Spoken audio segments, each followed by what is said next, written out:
All right, let's get right into it. Today, we are cracking the code on one of the biggest goals in fitness, building muscle. Forget all the myths and the guesswork. We're going to break it down into a simple, predictable formula.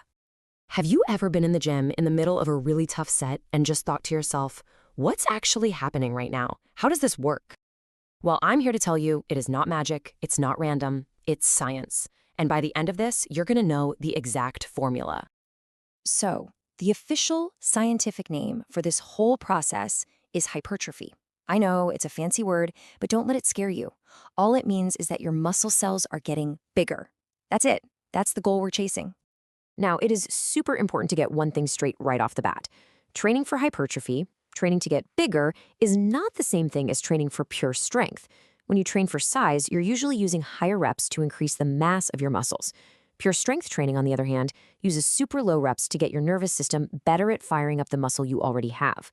One makes you bigger, the other makes you more efficient. Today, we are all about getting bigger.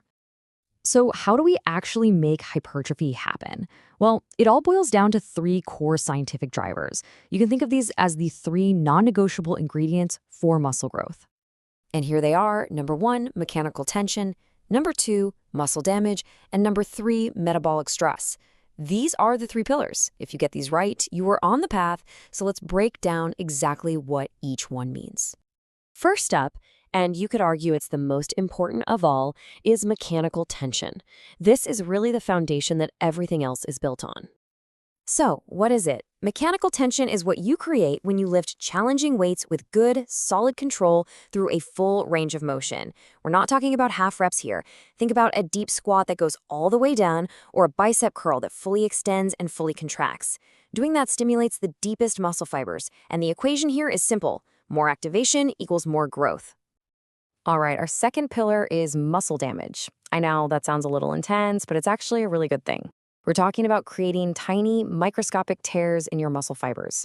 It's a key part of the process. So how do we create this, productive damage? The secret is in the eccentric part of the lift. That's the negative or the lowering phase. By really controlling the weight on the way down, nice and slow, you create those micro tears that tell your body it's time to rebuild. And hey, just trying a brand new exercise can do the trick too. And here is the absolutely brilliant part. Your body is this incredible adaptation machine. It sees this damage as a threat. It thinks, whoa, this is an attack on my survival. And its response? It repairs the muscle, but it also makes it bigger and stronger just in case that attack happens again. It's a survival mechanism that you can totally use to your advantage. And that brings us to our third and final pillar, metabolic stress. If you have ever felt that tight, swollen, burning feeling in your muscles during a tough workout, you know exactly what this is. Most of us just call it the pump. Achieving this is all about intensity. It means you have to train close to or even to muscular failure, that point where you can't get another good rep out. This usually happens in that 4+ rep range. You also need to rest at least 2 minutes between your sets to let your nervous system bounce back. All this creates a buildup of stuff, metabolic byproducts, inside the muscle, and that's another huge signal for it to grow. Okay, so now we have our three pillars: tension, damage, and stress. These are the things you do in the gym. But is that the whole story? Is that all it takes to grow? This is the question, right? This is what separates the people who get incredible results from those who just feel like they're spinning their wheels in the gym. Are those three things you do during your workout enough all on their own?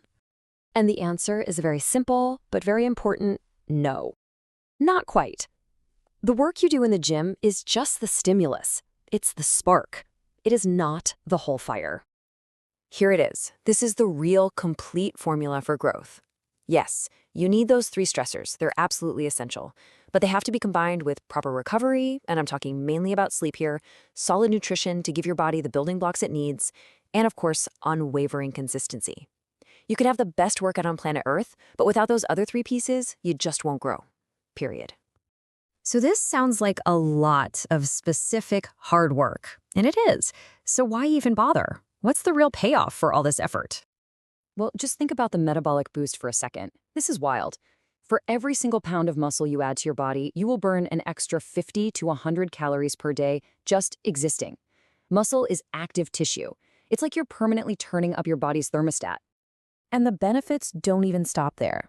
Of course, there's the aesthetic part, building a body that you feel confident in. But it's also about functional strength, for sports, for playing with your kids, for just living your life. And yeah, while you're training for size, you're still getting stronger and building endurance. It really is the foundation for overall health and fitness.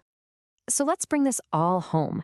The biggest, most powerful idea I want you to walk away with today is that muscle growth isn't a mystery. It's not a lottery ticket.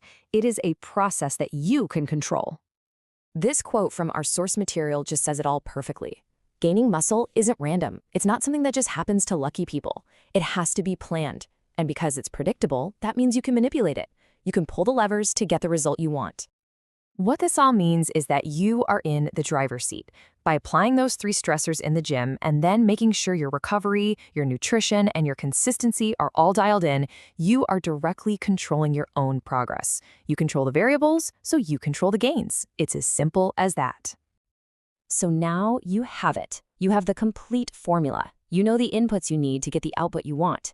The power is completely in your hands. So the only real question left is this: how are you going to control your gains?